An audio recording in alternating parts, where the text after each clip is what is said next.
Members, the question is that the motion be agreed to. Mr Speaker. Grant Robertson. Thank you very much, Mr Speaker. I want to add the Labor Party's endorsement to this piece of legislation.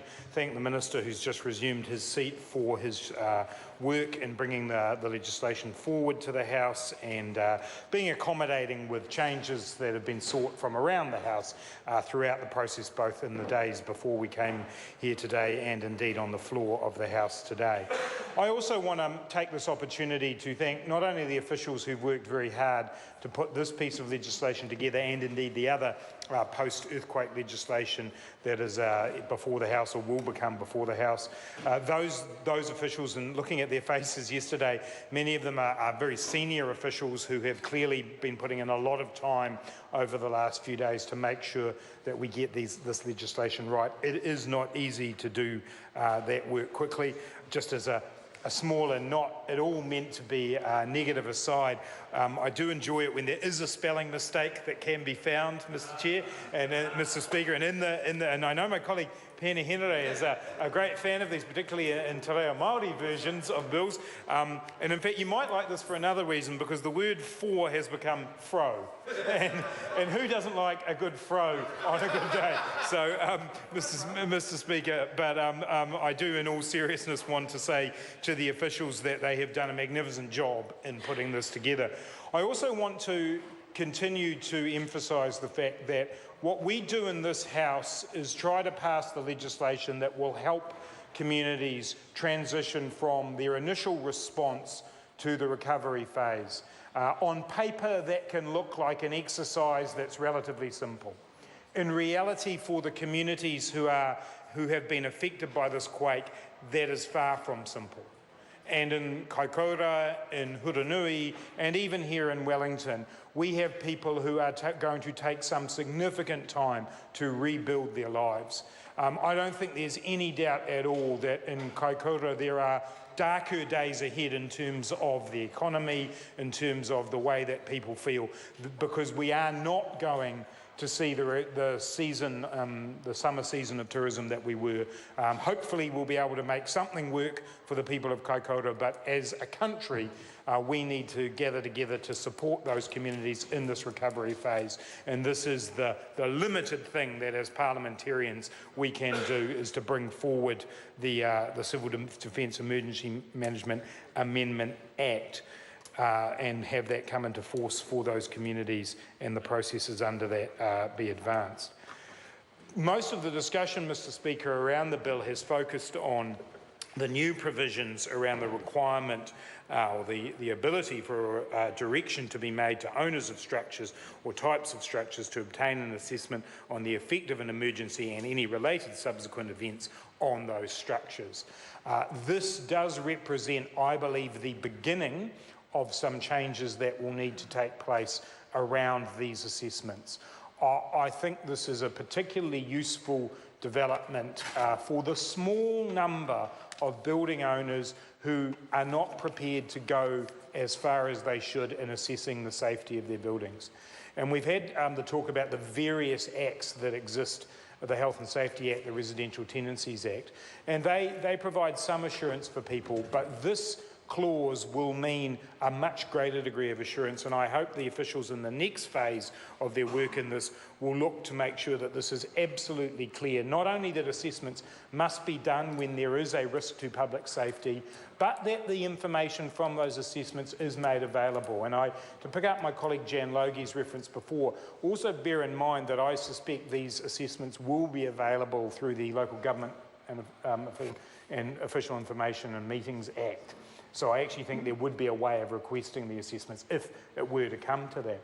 But Mr Speaker, I want to highlight the case of a person in my electorate who, told by the owner of their building that their building was safe, and then was asked to see the assessment and was told they couldn't see it, made a very good point to me, that as an individual tenant, they had no ability to pay for an engineer to come in. They barely had the ability perhaps to even get the engineer in terms of being allowed to bring them into the building. Now, if we look down the road here at the Asteron building, that building had an engineer where the owner came in, brought the engineer in, the engineer cleared the building.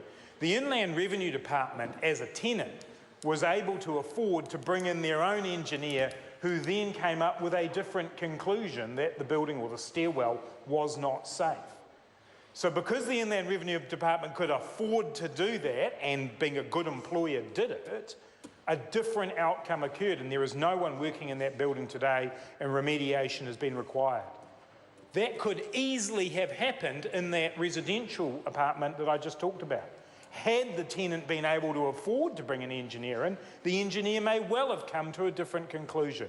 So this piece of legislation is important, it is urgent, and the use of urgency is something that we need to be very careful about in this House, but on this occasion, I believe this bill is exactly the kind of thing we do need to use urgency for, to give assurance to those communities who have been affected by these earthquakes that we care, that we understand the things that need to be done quickly, and that we're prepared to take action on that.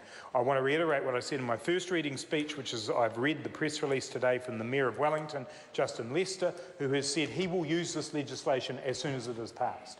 That's the importance of passing it, so that we can, in the small number of cases where there haven't been appropriate building checks done, we can assure that those assessments are done. Mr Speaker, I want to acknowledge, as the Minister did, David Parker for his SOP that we've just passed in the committee stages. This is to make clear that in a situation where someone believes that the requirement to undertake an assessment is not reasonable, and that does have to be reasonable. If they believe it is not reasonable, they have the ability to go to the district court to challenge that, but that assessment still needs to happen. And if it is found in the district court that it was unreasonable, they will get the costs for that paid back. That is an important clarification. It's one that I think gives the whole House a lot more certainty and security that the assessments that need to be done will be done, but if authorities have overstepped the mark in doing so, then they will be held to account for that.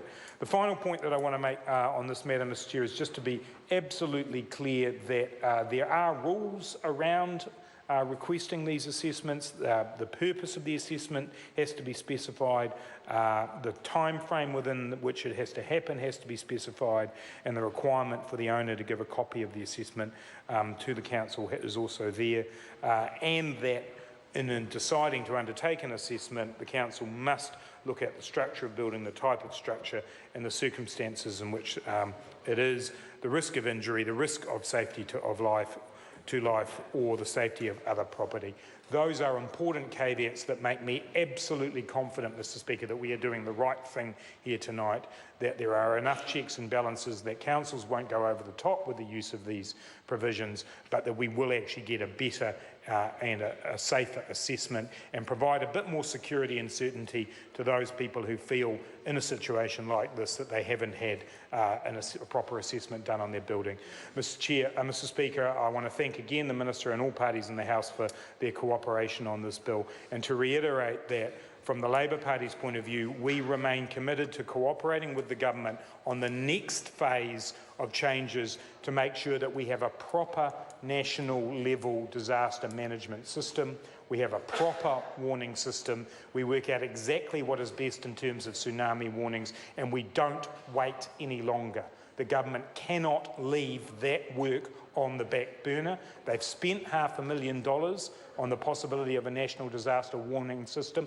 Let's make the best use of that work. Let's see the next phase of changes brought in as soon as possible, Mr Speaker, so we can hold our heads high and say to New Zealanders we have done everything we can to ensure that they are not only safe in an emergency but supported in the recovery from that.